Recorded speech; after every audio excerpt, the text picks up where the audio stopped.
Hi everyone. Hi everyone. Thank you for stopping by.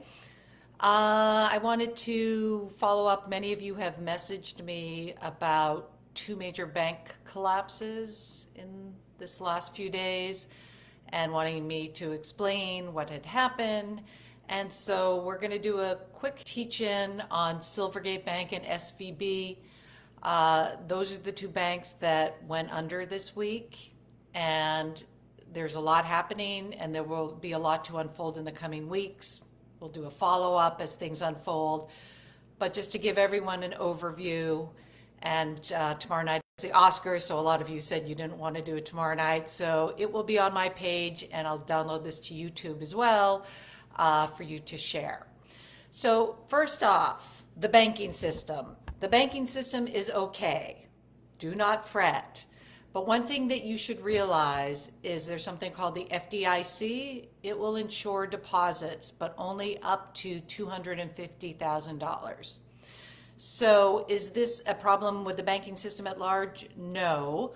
But if you are in a mid-tier bank, like a regional bank, and you have more than $250,000 in deposits there, you might consider moving them to another financial institution. The biggest ones are always the safest, the tier one, the JP Morgans, for example, JP Morgan Chase or Bank of America, those, the bigger banks. But this is not a systemic entire bank issue like we had in 2008.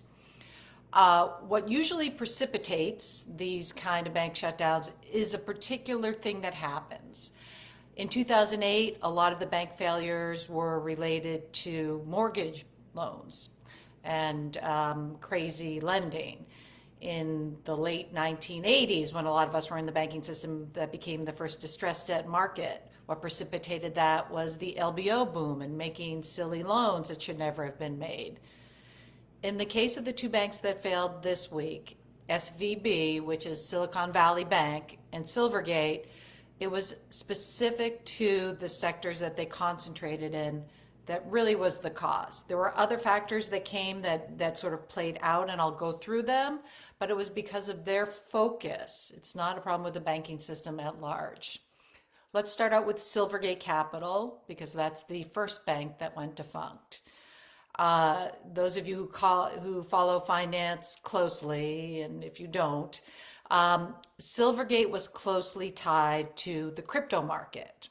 They were a quasi-bank, you could call them. They're owned by Silvergate Bank, but Silvergate Capital, their main forte was cryptocurrency and fintech, which is financial technology.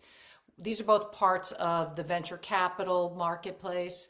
Subsectors. You've probably all read in the press about cryptocurrency. Some of you might be involved, some of you might not. But what precipitated their problem was when FTX, the huge cryptocurrency company, went into bankruptcy. They were a bank that held a lot of cryptocurrency as deposits.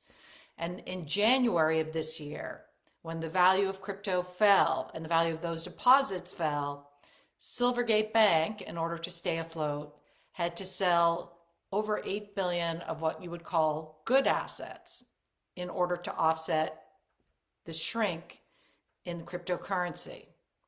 So they had to sell good assets to back against their deposits. And so they have been sort of in a malaise since cryptocurrency became in a malaise in January. And we're slowly sloshing around until this week when that market came to a head, as well as SVB. Now, SVB, Silicon Valley Bank, is in sort of the same ecosystem, but a slightly different nuance. Silicon Valley Bank, which by the way is the second largest bank failure in our country's history, so it's significant. The biggest since 2008 with Washington Mutual, which again, we talked 2008 was the banking crisis related to mortgage and mortgage-backed securities. They were part of the Silicon Valley venture capital structure. And a lot of their assets that they held on their books were related to that business. at the time that they went out of business on Friday, more than 90% of their balance sheet was holding assets that were 250,000 or greater. So it wasn't just retail like you and I would go in and have an account at, name a bank, at Chase Bank or Citibank or Bank of America. A lot of this was related to the venture capital business. And this company also, SVB, did a lot of lending deals, either venture debt, making equity investments. So it was part of that whole system. What ultimately brought it down away from that is something a little, and first we'll go through the story of SVB, which is really getting much more press and is a bigger bank and therefore more troubling. What happened about a week and a half ago is one of the rating agencies, Moody's, sent notice, and this is reported on Reuters if you want to read the story. They sent notice to the bank that they were preparing to downgrade them. And part of the issue, we're in this unusual period of time where, as part of the Fed's fight against inflation, interest rates are coming up very quickly. So that's left a lot of banks in kind of a precarious position. And let me step back and explain it. It's not just Silicon Valley Bank, it's every bank. But the big banks can weather this. Banks take in cash, right? They take in deposits, and they have to invest that in something against your deposits. So if you put money in Chase, or you put money in Bank of America, or you put money in Citibank, they take that cash and they put it back out the door into various things. They might, if they're a big bank, they might make you a loan to buy a home. They might make you a loan to buy a car. But also, if you're a bank like a Silicon Valley Bank and these other banks, you might buy bonds or other securities. You might buy government securities. And what happens when interest rates goes up? And this is Econ 101. For those of you who haven't taken Econ, no worries. Let me just explain it to you very simply. If you own a bond that is, say, at 4%, and then interest rates go up to, which we've been seeing each month, they go up to 6%, your bond that you own at 4% is worth less because somebody can go and buy a new bond at 6%. So there's what we call an inverse relationship between as rates go up and the price of a bond, the kind of bonds that these banks own. So what happened to banks like Silicon Valley Bank is where they had these assets in these bonds, because interest rates were going up, the value of those bonds were going down. Now, if you're a big bank, like a Chase or a Citibank, these are part of your portfolio as well, but you don't need to worry because no one's calling you out on them. So you don't have to, even though they're marked down, you don't have to liquidate them at a loss. You can just let them, if it's a 2-year treasury note or something, you can let it run out until it runs out at 2 years. You're not in a position where you have to sell it at a discount, if that makes sense. But that's what started the ball rolling with Silicon Valley Bank. But before that happened, they are just part of, as I mentioned, a bank that serviced venture capital. And what's happened in the venture capital market while this is all going on is fundraising has come to basically a halt. It was the lowest level in the last quarter that it has been in 9 years. So if you're a venture capital fund, if you're a venture capital company that's getting money in, you're getting less money. So what happens when you get less money? You have to take out more from your bank. So that's sort of the backdrop of all this happening, that 3 things were happening all at once. Number one, Moody's was going to downgrade Silicon Valley Bank because the deposits that they held, they had bought things that were coming down in value. Number 2, they had less money was less in deposits because the venture capital funds, the venture capital companies that were receiving money were pulling money out because they couldn't get new money coming into that market. And the third thing that was happening is the nature of their business was putting money into these other things, but also putting money into things that are more risky in the venture capital. They were lending out money to these companies. So all this kind of comes together at the same time, but what really precipitated it was news this week that in order to avoid the Moody's downgrade, the bank, before they got it done, this was just a case of bad management, publicly said that they were going to raise additional equity. So news came out about that, and then the next shoe to drop were private equity and venture capital firms telling their companies and themselves, pull your money out of this bank. And what happens when everyone at the same time tries to pull money out of a bank? Pretty much what happened. It precipitated the company on Friday being taken over by the Federal Deposit Insurance Corporation and shutting down because they didn't have, people were putting in Thursday morning, if you had more than, again, the first $250,000 is protected, but after that, you're not protected. So everyone was trying to pull out their money at once. It's sort of like somebody wrote to me, "It's a Wonderful Life," happening in real time. And that's how banks run on the money, how that particular bank got taken down. So what will happen to the people that had money with that bank? If you had less than $250,000 in that bank, the FDIC on Monday will be sending you that money, your $250,000 or less. If you had $3 million at that bank, what happens is the FDIC takes control and either the bank will be sold or more likely in this scenario, they'll slowly sell off the bank's assets. And as they sell those off, you'll basically have an IOU with the FDIC to get back some portion of your $3 million. It might not be the full $3 million, but some portion of that.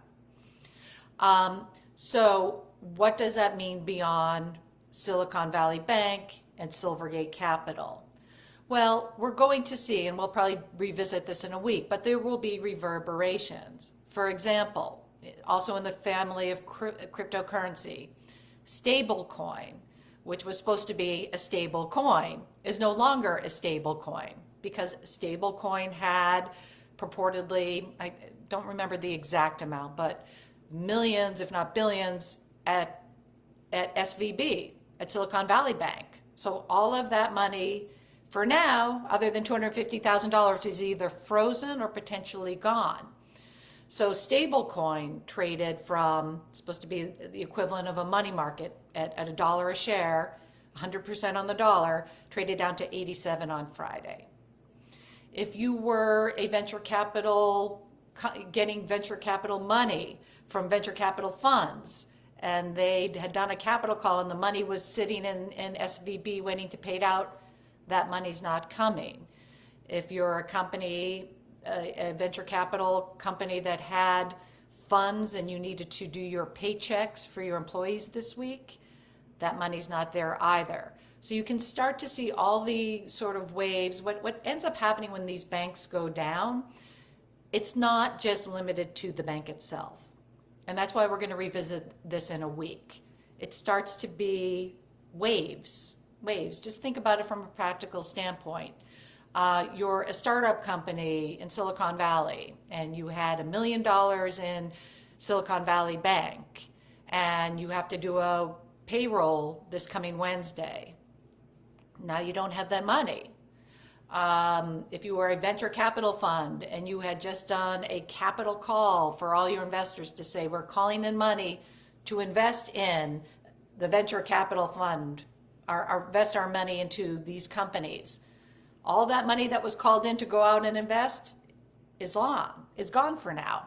So the company that needed it also is not getting the money. So you can see how these things gradually become a chain of events.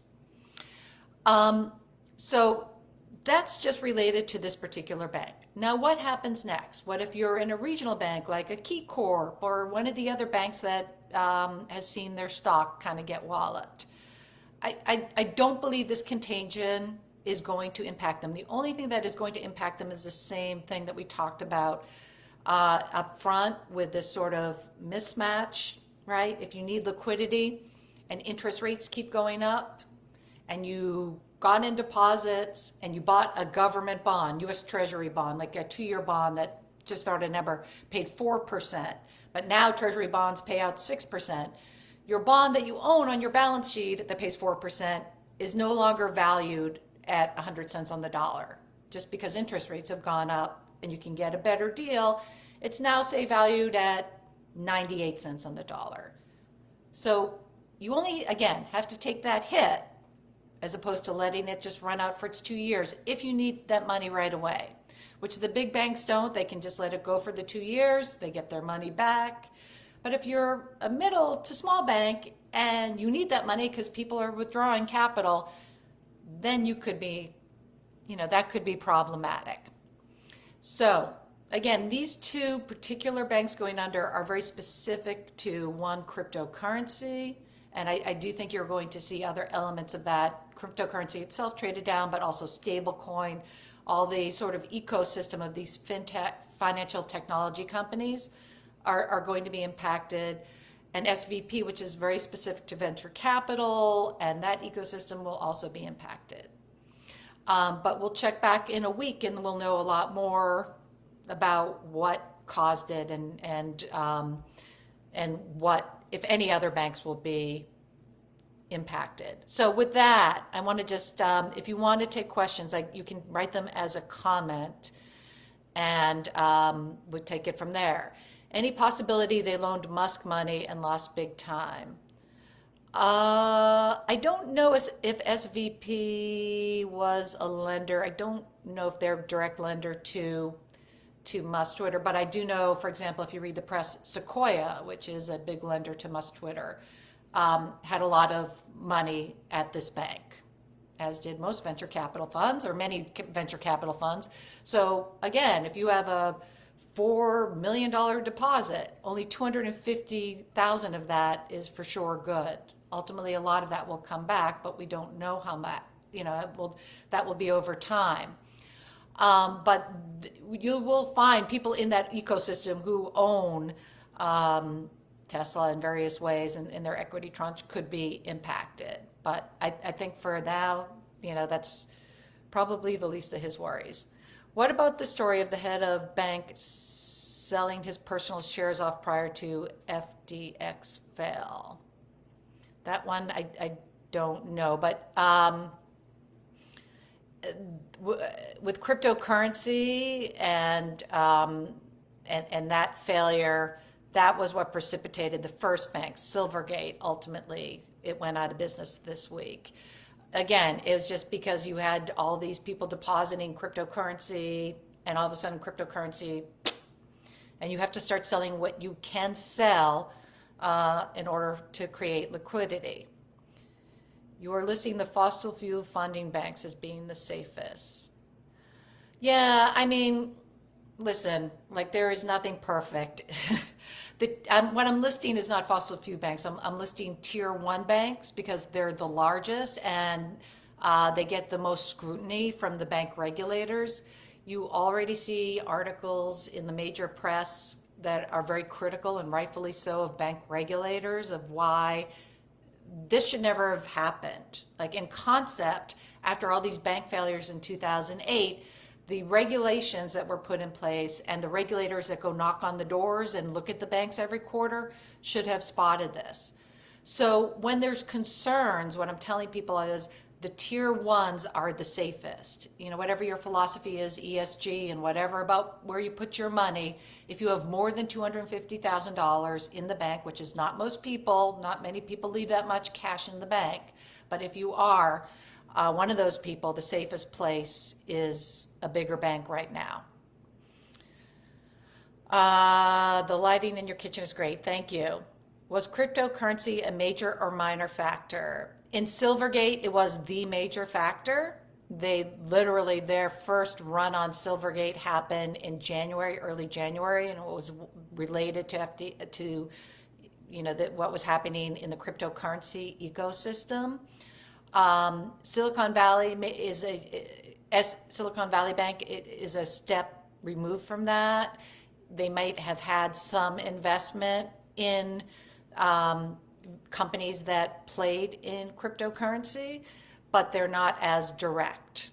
So major and minor. But I have my own personal opinions on cryptocurrency, which is stay the hell away. But that's totally separate from these particular circumstances. Is there anything to the rumor that one big deposit holder took the entirety of their money out, triggering? No, no. I assume you were asking about SVB, Silicon Valley Bank. What did happen, again, once the rumors came out that the bank was potentially going to get multiple notches of downgrade by Moody's, which precipitated apparently the head of the bank flying to New York, meeting with Goldman Sachs to put together a capital raise. Once news came out of that, about that, and rumors splintered out before they actually completed the deal, there were senior people in the venture capital world that sent emails to all of their, the people that they fund, the companies that they were funding, to warn them that there was trouble and advising them, if you have more than $250,000 in this bank, get it out because it might not be there tomorrow. So it wasn't one particular holder. It was a lot of big holders thinking they were doing something smart, which was to tell the companies they're invested in to get their money out, but everyone tried to do the same thing at the same time. And that caused it. It wasn't one particular person. Any chance government will intervene and back deposits greater than 250,000? No, zero chance. You take a risk that, if you put more than that in a bank, it's every time you open a bank account, full disclosure of what you're getting into. But they might get back, again, more than $250,000 because this company did have a lot of assets on their balance sheet. But what they're going to have to do is slowly sell those down. So you'll essentially get like a promissory note if you had more than $250,000. And then as the FDIC liquidates the other assets that were on the bank's balance sheet, they will start to make payments. Or if a big bank comes in and buys them, then you would get some portion of your money back from that. Will top tier banks, Bank of America, for example, have similar problems? No, not from this directly. I mean, they might have lending relationships and venture capital with these venture capital, so this is sort of the, when I talked about not tidal waves, but sort of the ripple effects, it will affect them in some ways. Big banks like Bank of America don't have to worry about a run of capital, a run of depositors on their money, that kind of thing, because they're well capitalized. Because after the 2008 recession and our banking crisis, the tier one banks have to keep a lot of capital. It's something they complain about all the time, but it also protects them in cases like this. But a big bank like a Bank of America is much more diversified. Again, these two particular banks their business was very specific. In Silvergate, it was cryptocurrency related. With SVB, it was venture capital ecosystem. Something like if a Bank of America has roles in both of those, but it's a teeny portion of like a hugely diversified, huge bank. So different. People asking, they had 54 employees. Yes, if you had a job at that bank, you've lost your job. I know these things, that's what I'm talking about, these ripples. A lot of people are gonna lose their jobs. I mean, not just the employees of that bank, but if you were a company that had your funds tied up there and you have to do payroll this week, the people on your payroll might not be getting paid this week. Any chance? Yes, there is a chance that one of the big banks will buy SVB.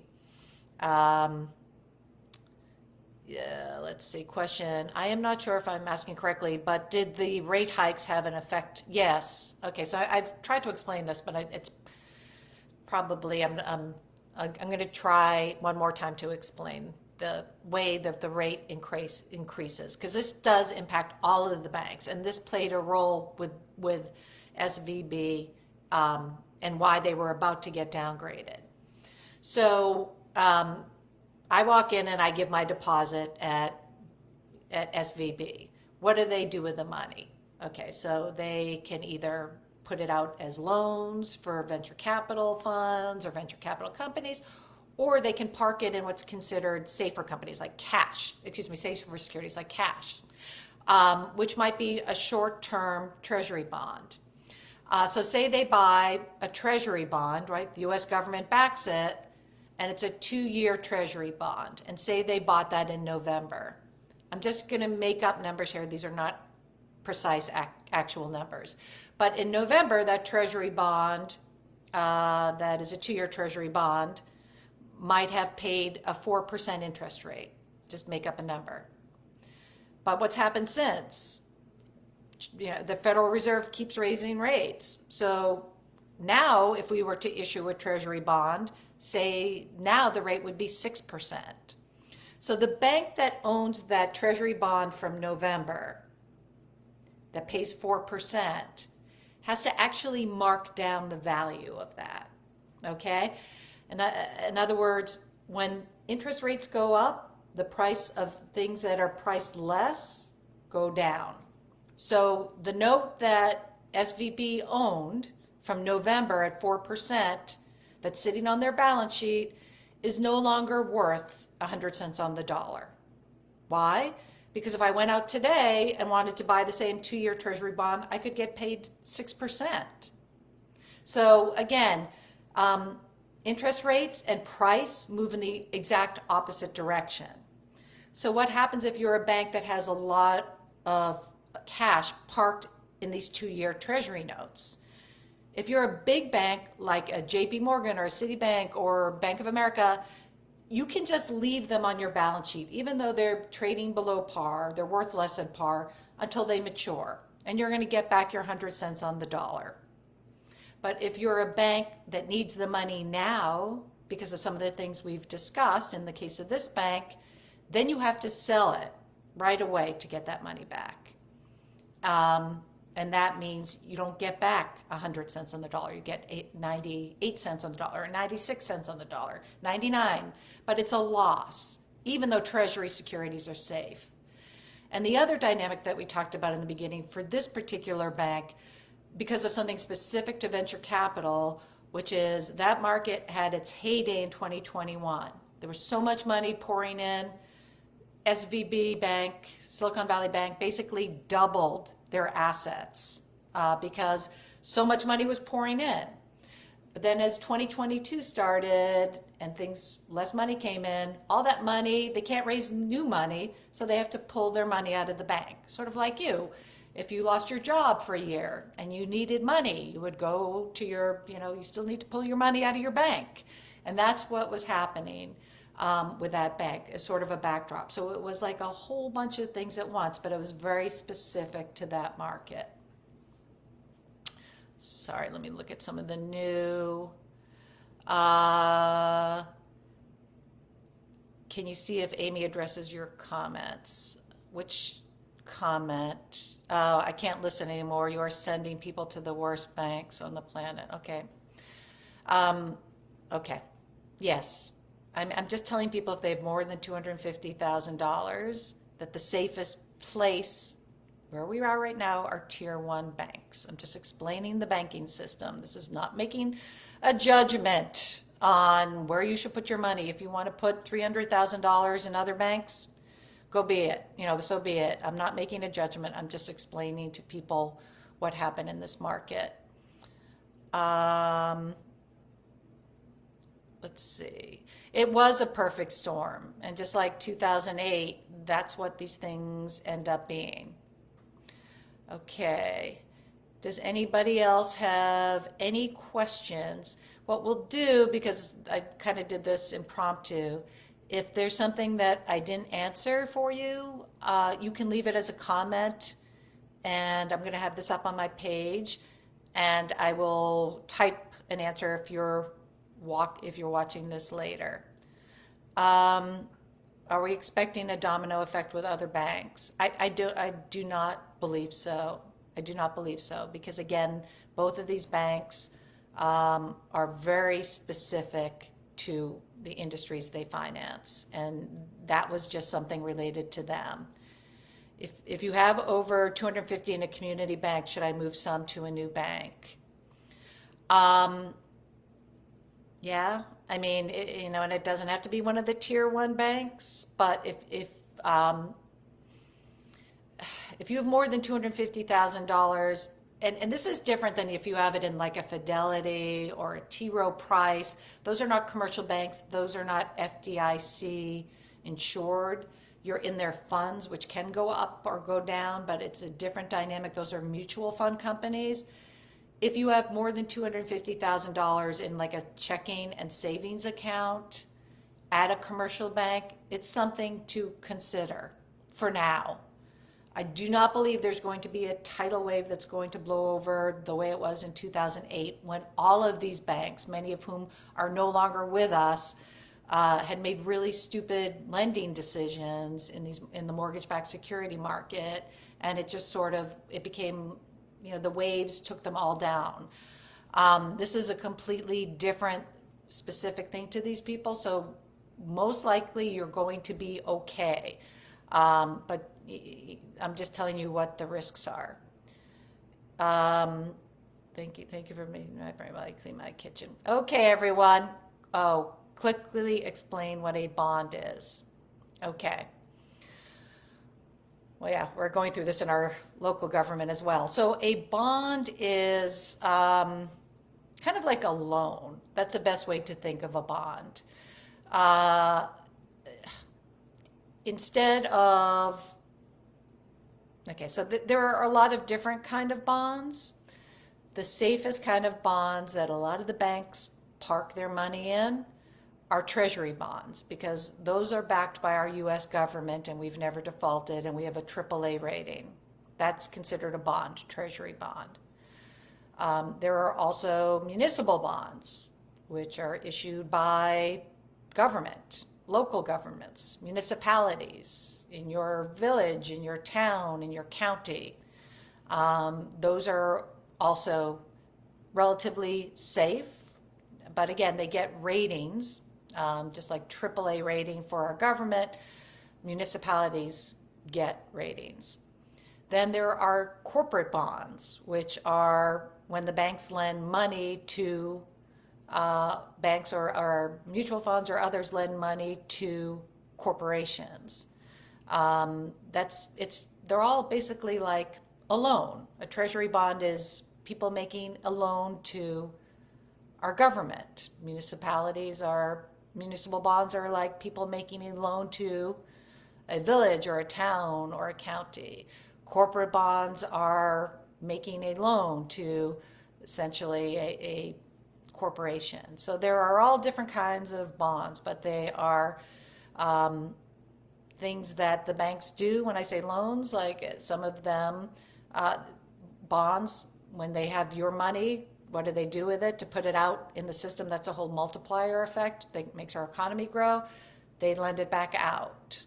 So I hope that explains. It's kind of a little more complicated than that, but yes. Okay, folks. So with that, I'm calling it a night, and I will check back as there's more developments. Thank you.